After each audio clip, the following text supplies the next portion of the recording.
before the earth was judged.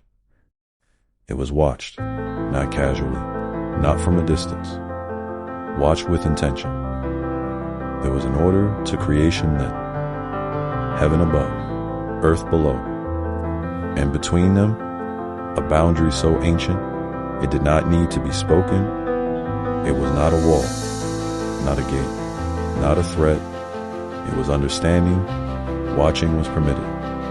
Interfering was not, because knowledge carries weight, and not every world is built to hold it. For a long time, the balance held. The sky remained distant, the earth remained free, and restraint did its quiet work, without applause, without recognition. This was not a fragile system, it was a patient one, and patience, when respected, keeps order intact. But no boundary breaks suddenly. It only waits to be forgotten. They were called watchers, because watching was the limit of their role. They stood at a distance, great enough to preserve order, close enough to understand it. They were not rulers, not guardians, not judges. They were witnesses. Their task was simple, to observe the unfolding of humanity without shaping it. They saw people choose. They saw people struggle. They saw freedom carry both beauty and consequence. And for a time, watching was enough. But distance has a way of shrinking when attention lingers. What begins as observation can slowly become attachment. And attachment, left unchecked, starts to ask questions. It was never meant to answer. They did not look away. And in that prolonged gaze, something subtle began to shift.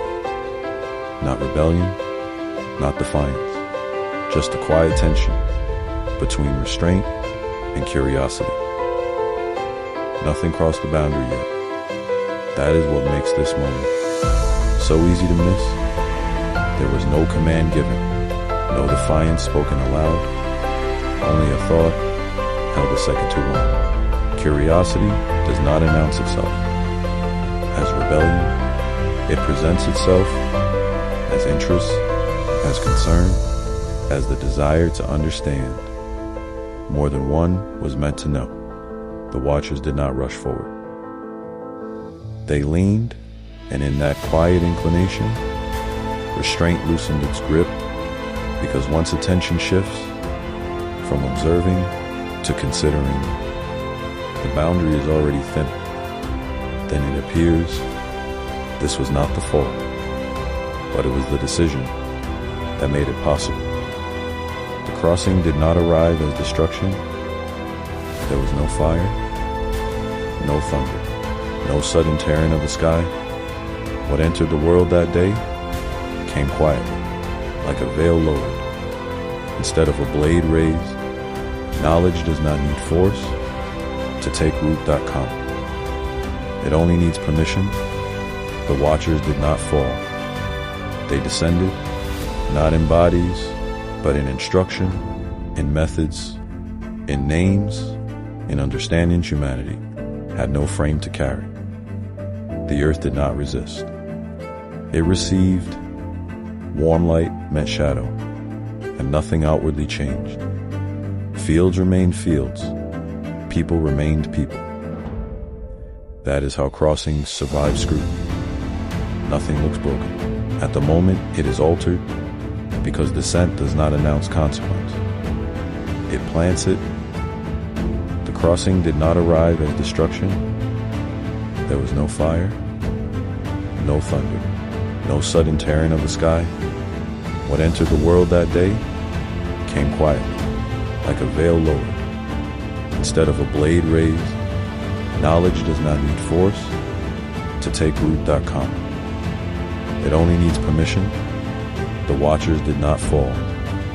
They descended, not in bodies, but in instruction, in methods, in names, in understanding. Humanity had no frame to carry. The earth did not resist. It received. warm light met shadow, and nothing outwardly changed. Fields remained fields. People remained people. That is how crossings survive scrutiny. Nothing looks broken. At the moment, it is altered because descent does not announce consequence. It plants it. The world did not collapse. It adjusted. The sky grew heavier, but familiar. The air felt different, but survivable. People continued their lives, only now with new tools, new language, new ways to take more than they needed. Nothing was forced. That is what made it effective. Power became ordinary. Violence became practical. Pride learned how to speak as wisdom, and slowly, what once felt unnatural began to feel necessary. The earth absorbed what it was given without protest, because imbalance does not demand attention. It earns acceptance, and when something is repeated often enough, it no longer feels like a change. It feels like the way things have always been. What followed was not punishment. Not yet.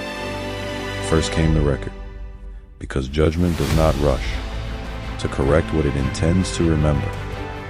Every crossing was noted. Every compromise accounted for. Every moment restraint was exchanged for advantage. Not in anger, not in haste, but with precision. Heaven did not interrupt the world. It allowed it to continue. That is the mercy hidden inside patience, because consequence reveals itself most clearly when no one believes. They are being watched. The record grew as order thinned, and still nothing was taken away.